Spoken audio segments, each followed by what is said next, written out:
Digestive system का पूरा part बताने जा रहे हैं। पहले पार्ट में हमने आपको चर्चा कर दिया था और मुंह, दांत, नाक वगैरह ये सब की चर्चा हमने कर दी। आज आप लोगों को बताएंगे कि लार का यानी कि सैलिवा का हमारे भोजन में क्या योगदान है, इस बात पर चर्चा करेंगे। तो हमारे मुंह में प्रतिदिन 1 से 1.5 लीटर लार का निर्माण होता है। जब हम लोग भोजन करते रहते हैं तो यह लार हल्का अम्लीय कार्य करता है और वो कुछ भोजन पर भी निर्भर करता है, लेकिन उसके बाद जब आप कुछ खाते पीते नहीं हैं तो वैसे स्थिति में लार क्षारीय प्रवृत्ति का हो जाता है। तो ये लार 1 से 1.5 लीटर जो स्रावित होता है, ये लार में एक एंजाइम पाया जाता है। उस एंजाइम का नाम है टाइलिन, जिसे हम लोग अंग्रेजी में इस प्रकार लिखते हैं।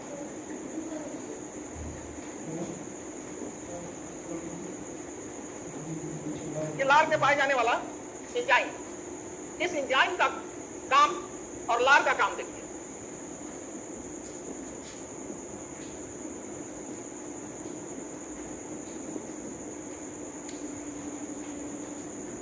सबसे पहला काम यह है लार का, या भोजन को मुलायम एवं चिकना बनाता है, इससे भोजन निकलने में हमको सुविधा होती है। दूसरा काम है लार का, भोजन में पाए जाने वाले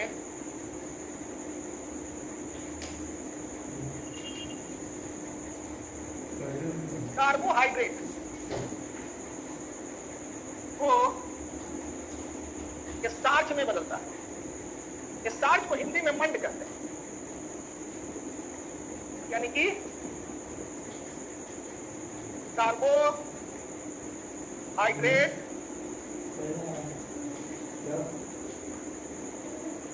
टाइलिन की मदद से इसमें बदल गया मंड में।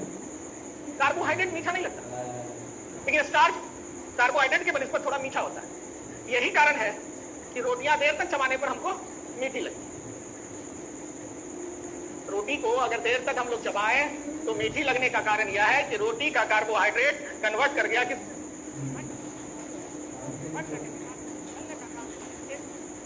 एंजाइम ने किया। उस एंजाइम का नाम है टाइलिन। अब इतना काम मुंह में हो गया। अब यहीं से क्वेश्चन बनता है कि हमारे पाचन क्रिया में सबसे पहला पाचन कहां से शुरू होगा? तो पाचन की शुरुआत हमारे मुंह से हो गई। तो पाचन की शुरुआत कहां से हुई? मुंह से। किसका पाचन सबसे पहले शुरू हुआ? तो कार्बोहाइड्रेट का। सबसे पहला एंजाइम जो पाचन क्रिया में काम किया उसका नाम है टाइलिन। तीसरा क्वेश्चन बनता है कि कार्बोहाइड्रेट में पाए जाने वाले लार में पाए जाने वाले एंजाइम का नाम बताइए। तो लार में जो एंजाइम पाया गया उस एंजाइम का नाम है टाइलिन। तो हमारे विद्यार्थी इस बात को याद रखिए कि भोजन का पाचन कहां से शुरू हुआ? तो मुंह से। पहला भोजन क्या पचना शुरू हुआ? तो कार्बोहाइड्रेट। और कार्बोहाइड्रेट को पचाने का काम सबसे पहले किस एंजाइम ने किया? तो उस एंजाइम का नाम है टाइलिन। और कार्बोहाइड्रेट किसमें बदल गया? तो मंड।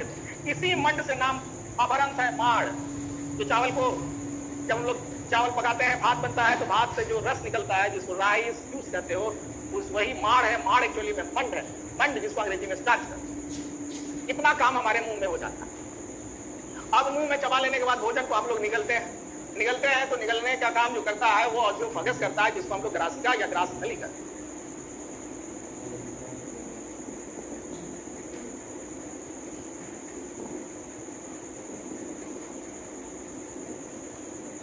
अब हम आपको बताएंगे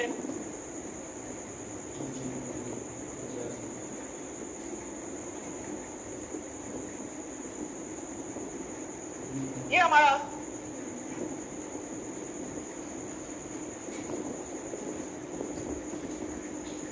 ऑस्योफेगस है, जिसको आप ग्रासिका कह सकते हो।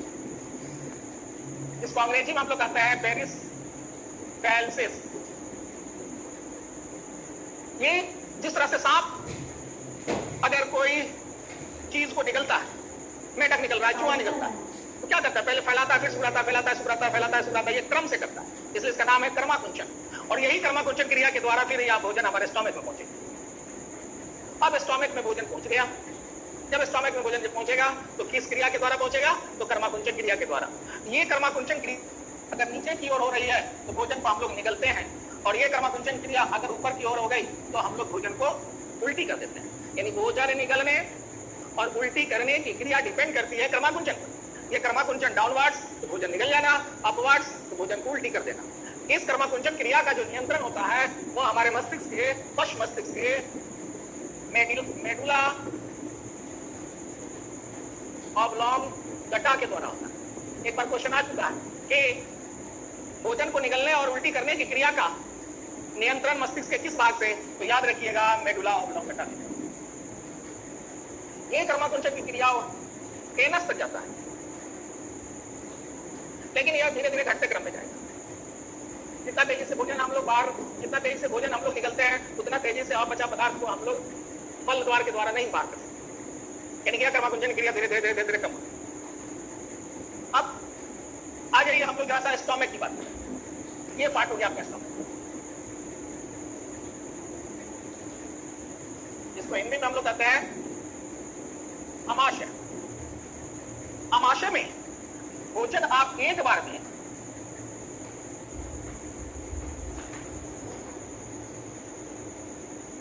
1.5 लीटर से 2 लीटर ले सकते हैं,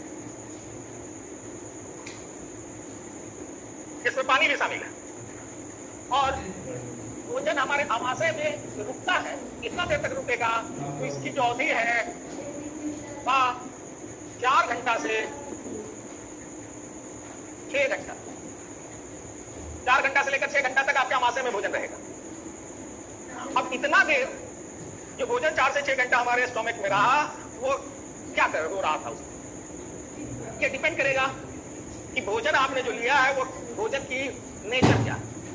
जैसे रोटी सब्जी खा लिए, रोटी दाल सब्जी खाओगे तो ये थोड़ा सा सॉलिड फूड हो गया। खिचड़ी खाओगे तो वह सेमी सॉलिड हो गया, तो रोटी देर से पचेगी लेकिन खिचड़ी जल्दी पच जाएगी। और ये प्रमाणित करता है कि हम लोगों को अगर मैक्सिमम 6 घंटा ले रहे हैं तो हम अपने स्टोमक को भोजन 6-6 घंटे पर यानी कि 4 बार भोजन जरूर देना चाहिए। अब ये 4 घंटा से 6 घंटा के बीच में ये करता क्या है? तो ये जो स्टोमक देख रहे हो, इस स्टोमक के दीवार में एक, इसके जितने भी ये देख रहे हो ये सब ग्लैंड्स है, इसका नाम है गैस्ट्रिक ग्लैंड। हिंदी में इसको कहते हैं जठर रस, सॉरी जठर ग्रंथि। इस जठर ग्रंथि से 2 चीज निकलेगा। एक निकलता है म्यूकस, या चिपचिपा पदार्थ। जैसे ही भोजन आपने इसमें ले लिया, इसके चारों तरफ ये चिपचिपा पदार्थ जैसे लेयर बना देगा।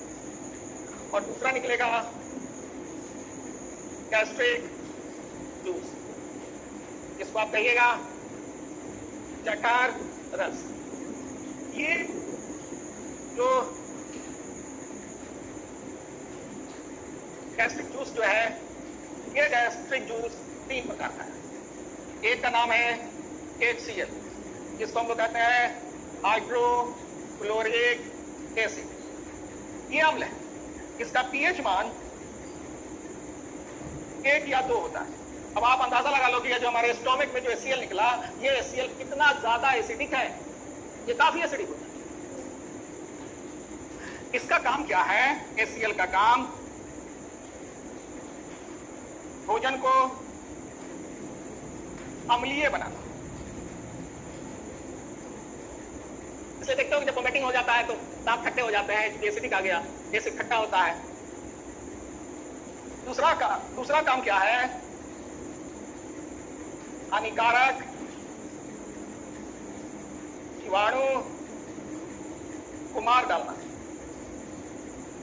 भोजन करते समय अगर गलती से कुछ जीवाणु बैक्टीरिया वगैरह हमारे पेट में चला गया तो यह HCl उसको मार डालेगा। तीसरा काम क्या है HCl का? डाइलिन को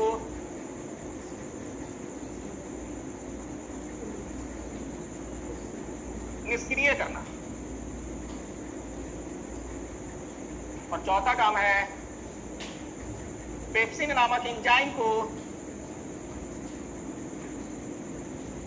सक्रिय करना।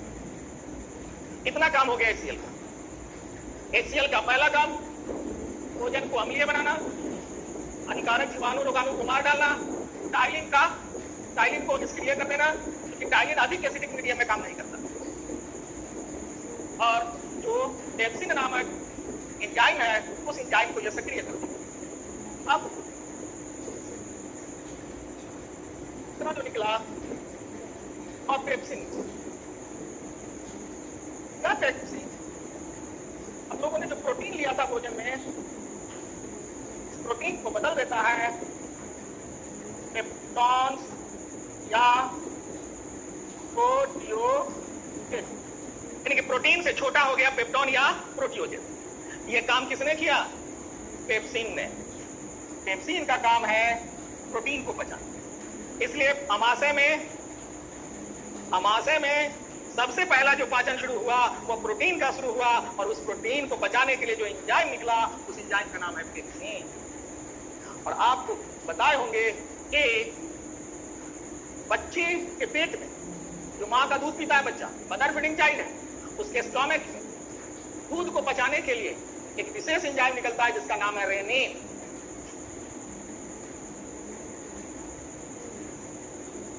या रेनिन एंजाइम क्या किया? मिल्क प्रोटीन, इसको आप कहते हैं कैसीन, इस कैसीन को बदल देता है रेनिन, कैल्शियम, पारा कैसीनेट। रेनिन क्या किया? मिल्क प्रोटीन कैसीन को बदल दिया कैल्शियम पारा कैसीनेट में। अब जरा सा ध्यान दीजिए, ये जो कैसीन है जिसके कारण दूध उजला भी दिखता है, ये मिल्क में पाए जाने वाला प्रोटीन दूध में घुला हुआ रहता है, लेकिन जब उस पर रेनिन की अभिक्रिया होगी तो वह कैसीन कन्वर्ट हो जाएगा, बदल जाएगा कैल्शियम पारा कैसीनेट में। कैसीन रेनिन के कारण रेनिन से प्रतिक्रिया करके बदल गया कैल्शियम पारा कैसीनेट में। और यह कैल्शियम पारा कैसीनेट जो होता है वह दही की तरह होता है। यही कारण होता है बच्चा जब दूध पी लिया, अगर दूध की वो उल्टी करता है तो देखोगे कि फटाफटा दूध बाहर निकलता है, दही की तरह वो दूध निकलता है। वो कन्वर्सन हो गया, वो बदल गया, वो कैल्शियम पारा कैसीनेट बन गया। इतना काम हो गया कहां? स्टोमक। जब इतना काम स्टोमक में हो जाएगा उसके बाद आपका ये जो स्टोमक है इधर से सिकुड़ता है, इधर फैलता है, इधर सिकुड़ता है, इधर फैलता है, जिसके कारण भोजन जो होता है वह चर्निंग करता है, मथनी करता है। जैसे घर में हम लोग दही मथते हैं ना, दाल को मथते हैं तलघटनी से, मथनी से, उसी तरह से यह भोजन हमारे स्टोमक में जाकर ये चर्निंग करता है। चर्निंग करते करते करते करते यह भोजन जो होता है वो लेई की तरह बन जाता है, पेस्ट की तरह बन जाता है।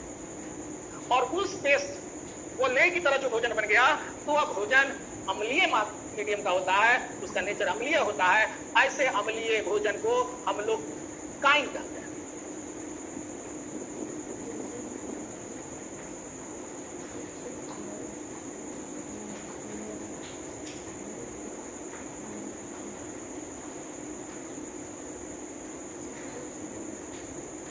हमारे आमाशय में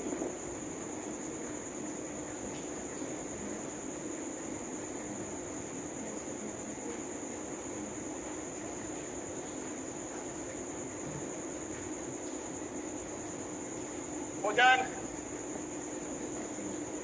करनी,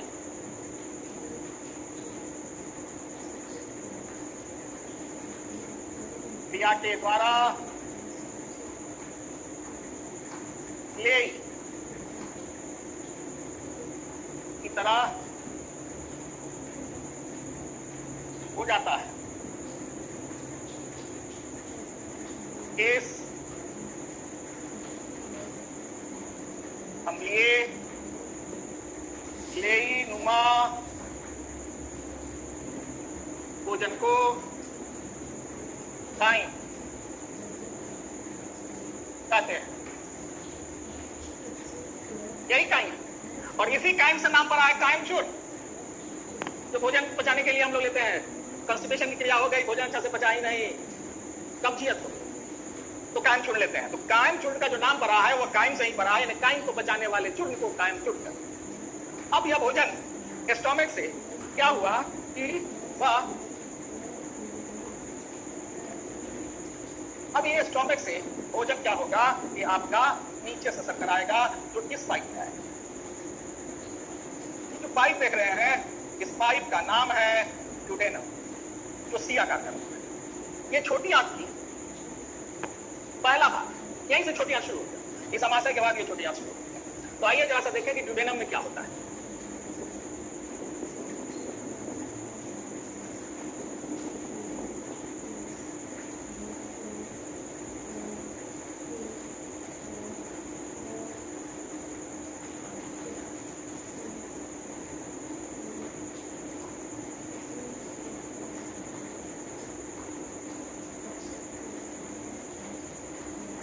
अब हम लोग छोटी आंत का दूसरा भाग, सॉरी छोटी आंत का पहला भाग ड्यूडेनम की चेक करते हैं। इसको हिंदी में कहते हैं पक्वाशय। अब भोजन इस पक्वाशय में आ गया कि जब पक्वाशय में भोजन आता है तो दो बड़ी ग्रंथि से पाचक रस आता है, एक लीवर से और दूसरा पैंक्रियाज से। तो यहाँ देख लीजिए, ये लीवर है, लीवर से एक पाइप आया, यही पित्ताशय और यही पैंक्रियाज।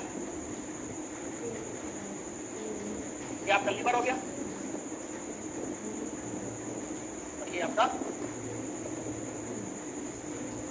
पैंक्रियाज। पित्ताशय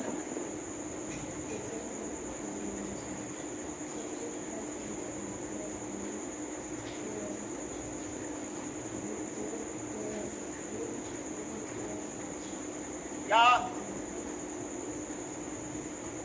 छोटी आंत का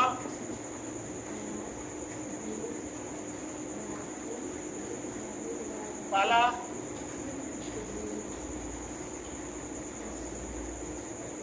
भाग है जो सी की तरह होता है।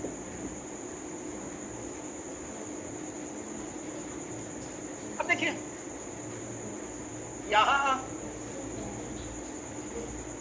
पाचक रस, यकृत और अज्ञ, न्यासय, पैंक्रियाज से आता है। सबसे पहली बात हम लोग लीवर से देखें।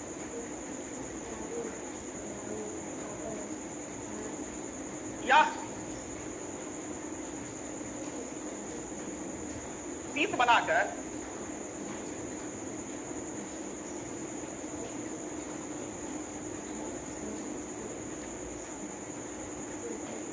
ड्यूडेनम को भेजता है। बना लिया, पीत बनाकर ये देखो, ये ड्यूडेनम को भेजते हैं। और अगर ज्यादा पीत बन गया तो पित्ताशय में आके जमा हो। पीत कौन बनाएगा? लीवर देगा किसको? ड्यूडेनम, पक्वाशय। अतिरिक्त पीत कहां चला गया आपको? पित्ताशय, यही पित्ताशय। यकृत पित्ताशय में चला गया। पीत का काम देखिए क्या है।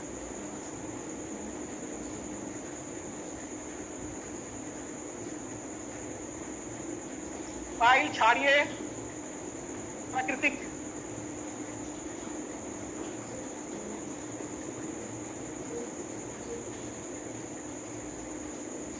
प्रकृति नेचर का होता है, लेकिन कुत्ता और बिल्ली का पीत अम्लीय प्रकृति का होता है। पीत भोजन को क्षारीय बनाता है। और यहां एक बात जान लीजिए,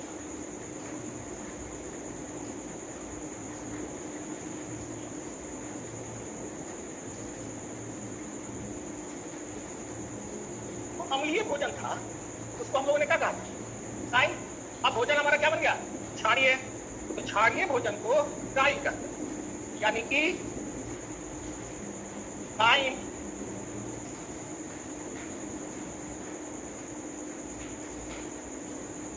ईफ की मदद से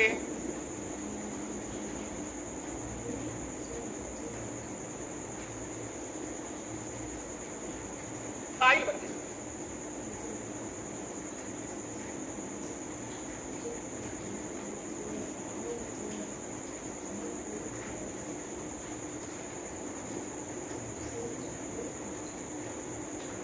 दूसरा काम क्या है कि आपने जब भोजन लिया था तो उसमें तेल, घी, डंडा, चर्बी वगैरह जो तेलीय पदार्थ खाए थे, वो जो वसा था उस वसा को या जो पीत है वो बदल दिया इस इसमें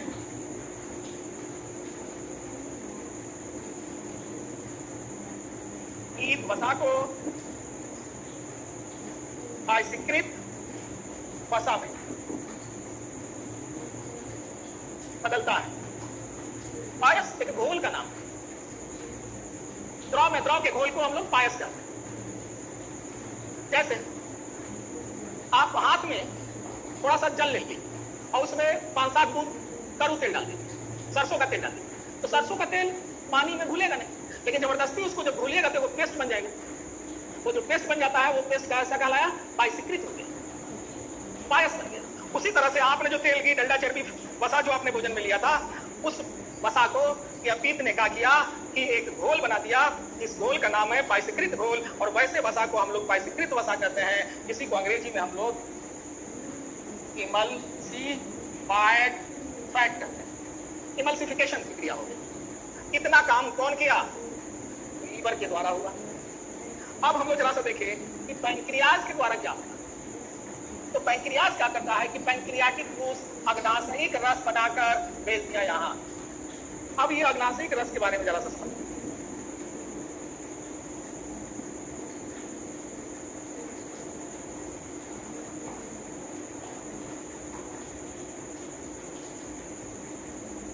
लीवर हमारे शरीर की सबसे बड़ी ग्रंथि है और पैंक्रियाज हमारे शरीर की दूसरी बड़ी ग्रंथि है। अब पैंक्रियाज से निकलने वाले रस को पैंक्रियाटिक जूस, इसको हिंदी में अग्नाशयिक रस कहते हैं। ये अग्नाशयिक रस कौन कौन से निकलेगा? तो सबसे पहला जो निकला उसका नाम है एमाइलेज। ये एमाइलेज क्या करेगा? आपने मुंह में जो कार्बोहाइड्रेट को किसमें बदल लिया था? स्टार्च में, और उसी स्टार्च में यह एमाइलेज क्या करता है कि माल्टोज में बदल देता है।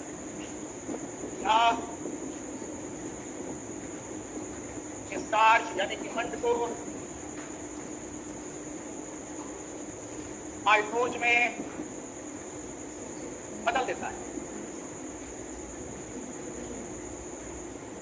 एक बात याद रखिएगा हमारे प्रिय विद्यार्थी, यदि आपको कोई समस्या उत्पन्न हो जाए, नहीं समझ में बात आ रही या कुछ पूछना ही चाहते, तो हमारा व्हाट्सएप नंबर आप रख लीजिए और उस व्हाट्सएप नंबर पर आप मैसेज कर सकते हो। हमको जब समय मिलेगा तो उसके अनुसार हम आपको जवाब दे सकते हैं। और वह व्हाट्सएप नंबर जो है वो ये है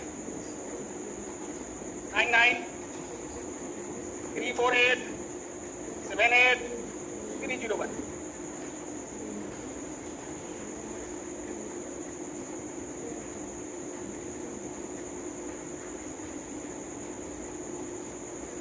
नाइन 34878 इस पर अपनी समस्या आप हमको लिखकर दे सकते हैं और हमसे जुड़ सकते हैं। दूसरा हो गया एमाइलाइज के बाद पेप्सिन। ये जो पेप्सिन है, ये पेप्सिन क्या करता है कि आपने भोजन जो प्रोटीन था उस प्रोटीन को आपने बदल दिया था स्टोमिक में। किस रूप में बदला था? पेप्टॉन्स या प्रोटियोजेज को पॉलीपेप्टाइड्स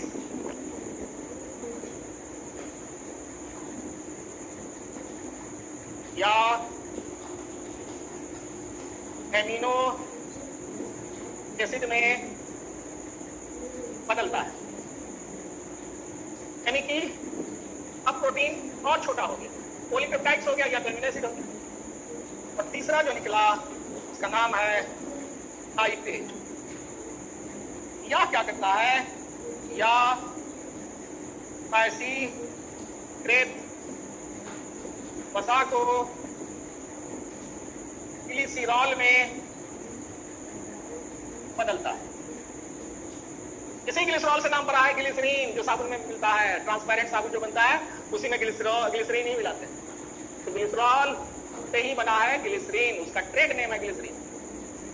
कितना काम कहां हुआ, या डिडोनम में हुआ, इसकी मदद से हुआ। तो पैंक्रिया के द्वारा स्रावित रस, पाचक रस के द्वारा हुआ। पहला पाचक रस एमाइलेज, या एमाइलेज किस पर काम करेगा, तो स्टार्च रूपी कार्बोहाइड्रेट पर। ट्राइप्सिन किस पर काम करेगा, पेप्टोड नामक प्रोटीन पर। लाइपेज किस पर काम करेगा, तो वसा पर। तो परीक्षा में आएगा आपको प्रश्न, ये बताइए कि पैंक्रिया द्वारा स्रावित रस, वह पाचक रस जो कार्बोहाइड्रेट को बचाता है, उसका नाम क्या है, अब बताइएगा, एमाइलेज। पैंक्रिया द्वारा पाचक रस तो वसा को बचाता है, प्रोटीन बचाने के लिए पैंक्रिया द्वारा निकला हुआ एंजाइम। ऐसे प्रश्न पूछे जाते हैं। अब इतना जब काम हो जाएगा, तब आपका भोजन कहां से आप भोजन सरकना शुरू।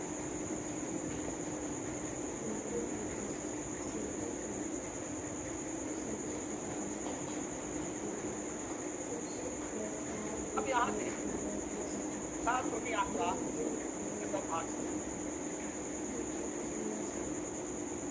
ये छोटी आंख का पहला जो पॉइंट की तरह रचना है, इस पॉइंट पर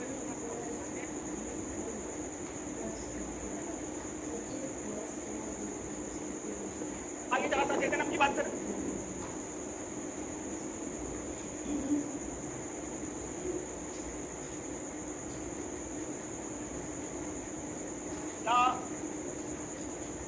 छोटी आंख की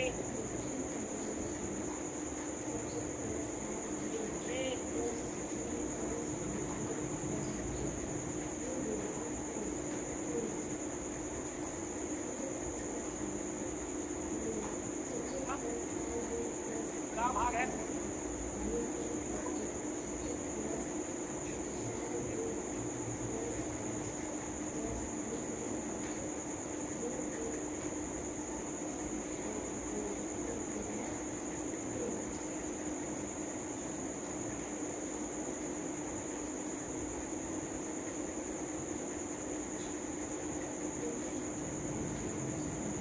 अंतिम रूप से बचाता है। अब देखिए, अब ये जो पैंक्रिया, ये जो जेजेनम से जो पाचक रस निकला, ये पाचक रस भोजन को अंतिम रूप से किस तरह से पचाएगा। सोचिए, ये जो इंटेस्टाइनल, जिसको हम लोग कहते हैं आंतरिक रस, इंटेस्टाइनल, ये इंटेस्टाइनल जूस देखिए कौन कौन सा निकला।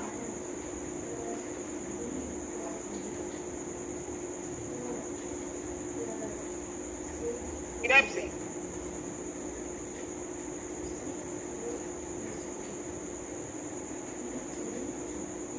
ये क्या करेगा,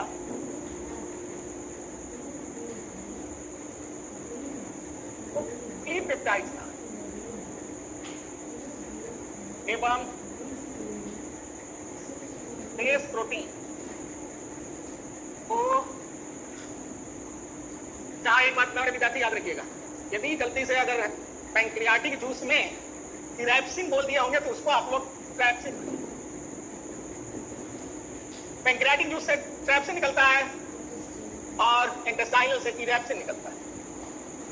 तो इरेप्सिन पॉलीपेप्टाइड और शेष प्रोटीन को बदल देता है एमिनो एसिड में।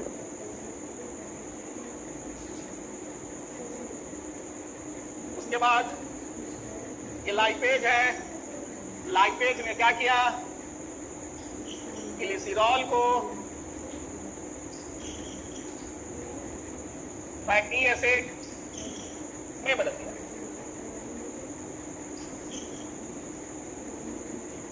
उसके बाद माल्टेज निकला। इसने क्या किया कि माल्टोज को बदल दिया ग्लूकोज में।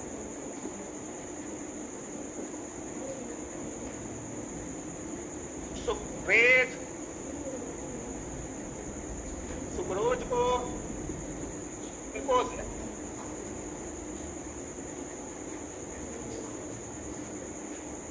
बेस ग्लूकोज को ग्लूकोज में।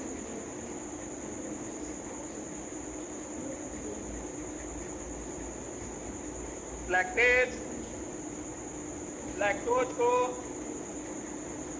ग्लूकोज में। आइए पहले यहां बात करते हैं। ये बचाया प्रोटीन को, ये बचाया वसा को, ये सब बचाया किसको? कार्बोहाइड्रेट। तो यहां देखिए जहां एज लिखा होगा ये सब एंजाइम है, और जहां ओज लिखा हुआ है वह सब का सब भोजन है। यानी माल्टेज माल्टोज को, सुक्रेज सुक्रोज को, फ्रुक्टेज फ्रुक्टोज को, लैक्टेज लैक्टोज को बचाता है। अब कहोगे ये माल्टोज आया कहां से? या माल्टा यानी माल्टोज शब्द जो आया है वह अनाज से, यानी कि हमारे अनाज में जो कार्बोहाइड्रेट पाया गया, चावल में, गेहूं में, उसको बचाया। सुक्रोज ये शब्द बना है शुगर केन से। शुगर केन मतलब गन्ना, तो गन्ना से बना चीनी, मीठा, गुड़, ये सबको बचाया। फ्रुक्टोज ये शब्द बना है फ्रूट से, फल से, तो फल और सब्जियों में जो पाया गया उसको ये बचाया। और ये है लैक्टोज, ये लैक्टोजेन यानी मिल्क से बना है, यानी मिल्क के मिठास को बचाएगा। तो फल और सब्जियों के कार्बोहाइड्रेट को फ्रुक्टोज और दूध के कार्बोहाइड्रेट को लैक्टेज बचाता है। इस प्रकार भोजन हम जो चाहते थे कि एमिनो एसिड बन जाए, फैटी एसिड बन जाए और ग्लूकोज बन जाए, सब बन गया कि नहीं बन गया? तो भोजन का अंतिम रूप से पाचन कहां हुआ? तो छोटी आंत के जेजनम में। अब ये पाचन की क्रिया समाप्त। अब क्या हुआ कि यह बचा हुआ भोजन, एमिनो एसिड, फैटी एसिड और ग्लूकोज, ये सभी के सभी ये और ये तीनों के तीनों रक्त में घुल जाए।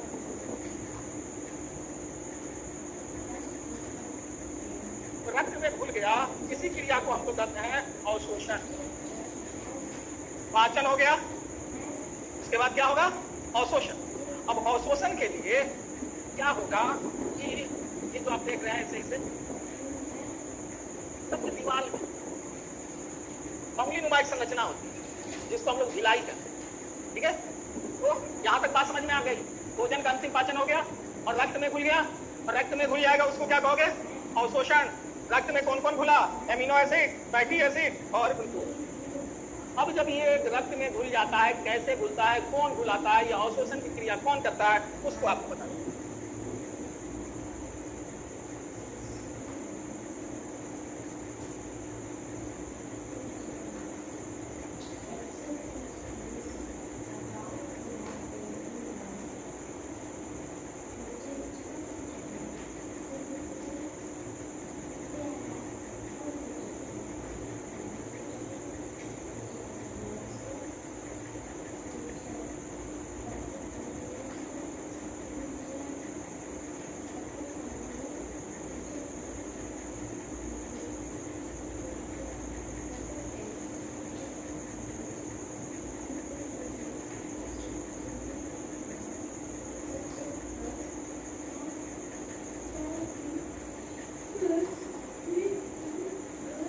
आंत का जो दीवार है, इस दीवार में देखिए चाचा, एक फंगली संरचना इससे बड़ी है, तो हम लोग कहते हैं इलाई। एक्चुअली में यह गिलस से बना है, इसको हिंदी में हम लोग कहते हैं रसांकु। और इस इलाई में क्या होता है कि इसमें रक्त नलिका ऐसे बनती है। अब यह रक्त नलिका जो है वह भोजन को अवशोषित करती और भेज दिया इसको तो शरीर के पूरे भाग, तो बचे हुए भोजन का रक्त के द्वारा शरीर के विभिन्न भागों में, बचे हुए भोजन का रक्त के द्वारा शरीर के विभिन्न भागों में जो वितरण किया जाता है, जो डिस्ट्रीब्यूशन किया जाता है, जो पहुंचाया जाता है, उसी क्रिया को स्वांगीकरण कहते हैं। तो स्वांगीकरण की क्रिया हो जाएगी पाचन के बाद अवशोषण, और अवशोषण के बाद स्वांगीकरण। अब स्वांगीकरण हो गया, लेकिन भोजन जो था हमारा सारा का सारा तो पचा नहीं। जब नहीं पचा तो जो बेकार पदार्थ था वह इस बड़ी आंत में आ गया। ये बड़ी आंत है। अभी बड़ी आंत में आ जाए, जिसको हम लोग कहते हैं लार्ज इंटेस्टाइन, बड़ी आंत। दाने के लिए बड़ी है लेकिन लंबाई में छोटी, परंतु चौड़ाई में कम। ये जो छोटी आंत है, ये छोटी आंत 5 से 7 मीटर लंबी होती है, लेकिन छोटी आंत जो होता है वो 2 से 2.5 मीटर लंबी होती है। अब बड़ी आंत में क्या होगा? अपचा भोजन और जल पहुंचता है। यहां जल का अवशोषण तथा अपचे भोजन का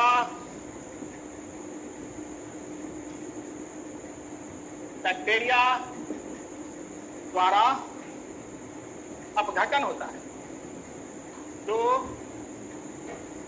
मल में बदल जाता है। इसमें बदल गया। या तो है क्लोन, बड़ी आपका अंतिम बात। और यहां पर क्या हुआ कि जब आपका अपचा भोजन आया तो यही अपचा भोजन कुछ बैक्टीरिया के द्वारा क्या होता है कि अपघटित होता है। जैसे गोबर में कीड़े लग जाते हैं तो बल्क भी बन जाता है। अब ये बल्क भी बन जाएगा और यही हम लोग का मलाशय है, और इस मलाशय में जमा होगा और ये मलद्वार के द्वारा ये बाहर निकल जाएगा। ये जो बाहर निकला, इसी बाहर निकलने की क्रिया को निष्कासन कहते हैं। तो इसके बाद क्या हो गया? अब जाकर क्या तो आपने किया था उसका सही उपयोग हो गया। इसको हम लोग करेंगे क्वेश्चन में। पाचन से पहले एक क्रिया हुआ था जिसको हम लोग कहते हैं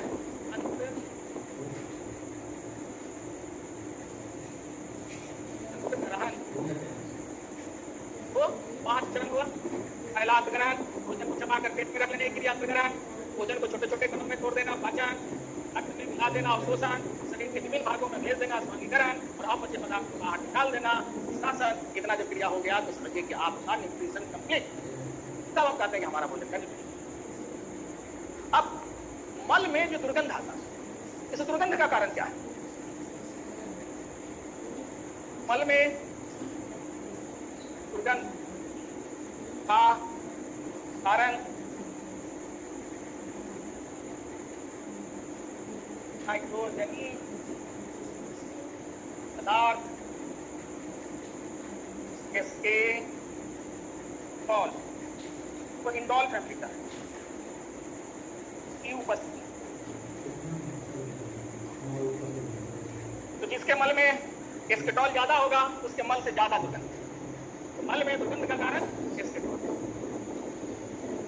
यही कारण होता है कि शाकाहारी जंतुओं की अपेक्षा मांसाहारी जंतु में ज्यादा से ज्यादा मल में दुर्गंध पाई जाती है। इसका मुख्य कारण है मांस ज्यादा, और मांस क्या होता है?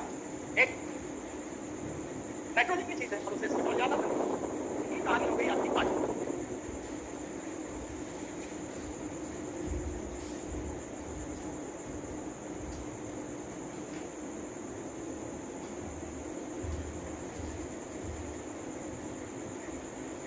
तो मेरा उम्मीद है कि आपको यह बात सब समझ में आ गई होगी। समझ में आ गई है? कोई भी आपको प्रश्न या इंक्वायरी की आवश्यकता होगी तो आप, तो फिर मैं आपको बता दूं कि आप हमसे व्हाट्सएप नंबर पर संपर्क स्थापित कर सकते हैं।